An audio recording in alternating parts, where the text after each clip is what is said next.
Mysteries of the Huns. The Huns were an enigmatic, multi-ethnic confederation that controlled massive swaths of the Eurasian Steppe between the 1st and 5th centuries AD. They swept in from the east, displacing entire civilizations in their wake. Almost nothing is known of these mysterious warriors, and the few historical accounts that survive are predominantly anti-Hun propaganda. To this day, their origin, language, and impact remain shrouded in mystery. The Scourge of God. Attila the Hun has long been known in the West as the Scourge of God. This was propaganda against the pagan king of an empire that stretched from the Black Sea to France. Historian Jordanes referred to Attila as a lover of war, yet restrained in action, mighty in council, gracious to suppliants, and lenient. According to Priscus, he was also a man of his word. From 440 AD onward, Attila refused to attack the Romans as they paid their yearly tribute of 318 kilograms, 700 pounds, of gold. Attila was born sometime in the 5th century into a Hunnic royal family. As a child, he was trained in horsemanship, archery, lassoing, and military strategy. However, he also mastered Latin and Gothic to do business with his neighbors. Reports describe Attila as dressing simply, without any ostentation. And while he entertained guests with fine meals served on silver plates, Attila ate only meat off wooden planks. Hunnic language. According to historian Peter Heather, we do not know what language the Huns spoke and probably never will. Many believe Hunnic was a Turkic language. However, at the time of Hunnic expansion, this language family was restricted to Central and Eastern Asia. Scholars have attempted to analyze the Hunnic tongue through the names of peoples, places, and tribes.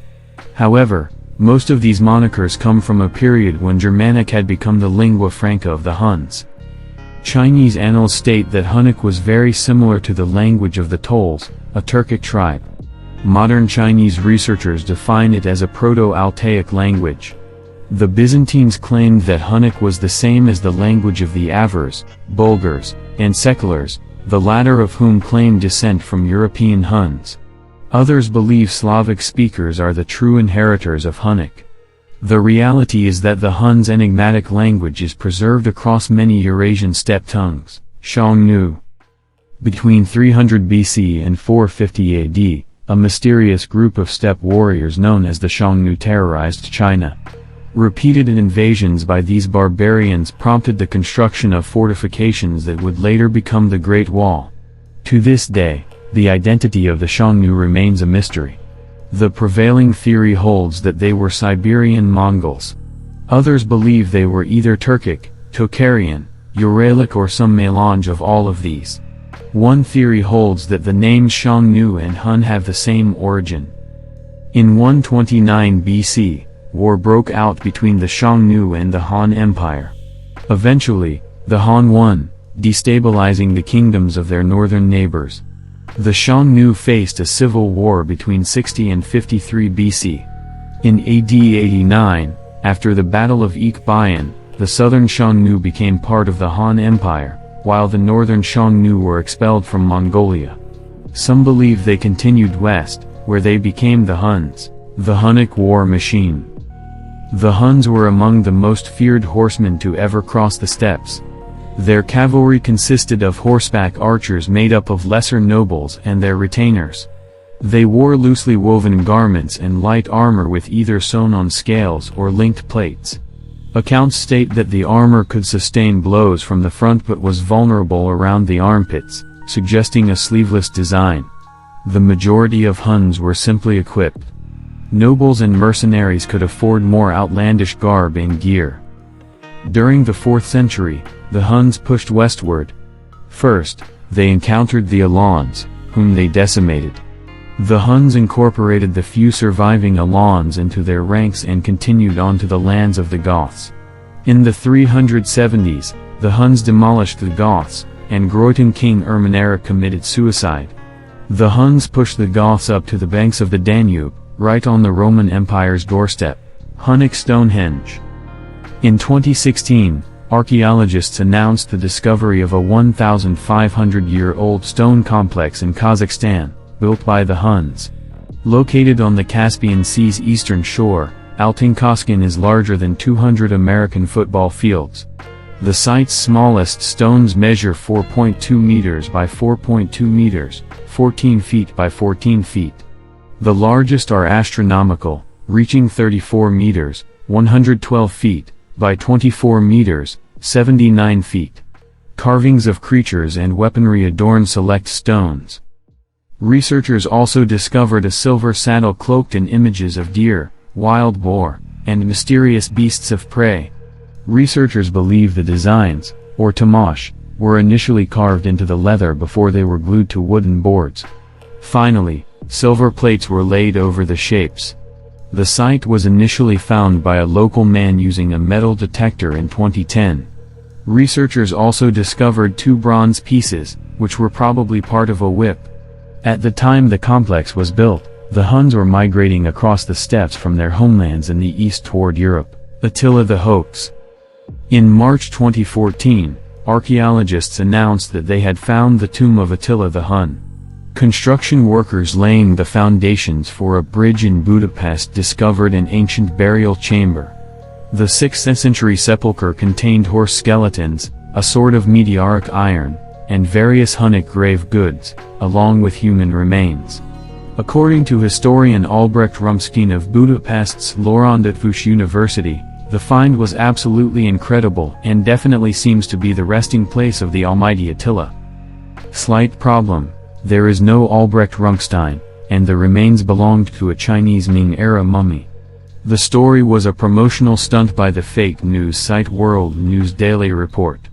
Ancient accounts indicate that Attila died on the night of his wedding to the Gothic princess Ildiko. According to legend, his men diverted a river and buried Attila in the riverbed. The workers were then slaughtered to keep the grave's location a mystery. Native American connections. While investigating the impact of Huns on European DNA, researchers discovered that haplotype Q was the likely genetic core of these Asian invaders. The Huns were predominantly carriers of Q1b and Q1a2y chromosomes. Native Americans are predominantly Q1a3a.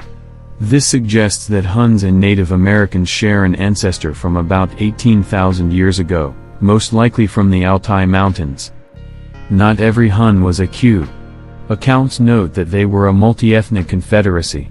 What's more, not every European in the Q group is descended from Huns. The Q haplogroup appears prominently in Sweden as a result of spreading northwest out of Siberia.